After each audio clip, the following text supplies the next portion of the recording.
Shares in British construction giants rose today after Prime Minister Boris Johnson opted to press ahead with the controversial HS2 rail project. The PM had been under pressure from some in his party to scrap the project after its estimated cost rose to £106 billion.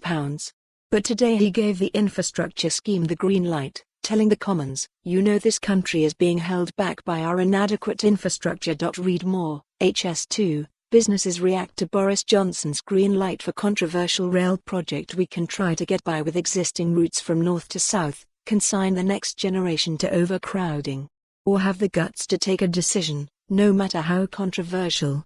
Balfour Beatty, which holds contracts for the final section leading into Birmingham, saw its shares rise 2.3% to 279.4p. Costain, which works with Skanska on London sections of the HS2 track, jumped 5.7% to 205p per share.Sign up to City A.M.'s Midday update newsletter, delivered to your inbox every lunchtime. Embattled outsourcer Kier, which holds contracts with smaller firms on the central section of HS2, enjoyed an initial 9.5% jump in the value of its stock.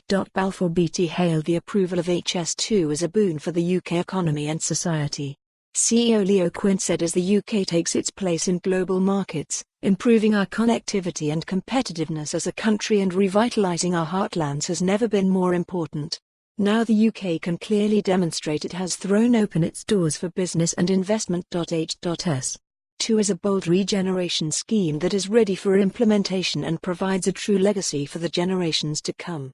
We must invest in their future, drive new skills and capabilities, turbocharge small businesses across the country and show that the UK is determined to meet its carbon reduction targets." Welcoming the government's decision, Matthew Fell, CBI Chief UK Policy Director, added, "The Prime Minister's decision to back HS2 is exactly the sort of bold, decisive action required to inject confidence in the economy.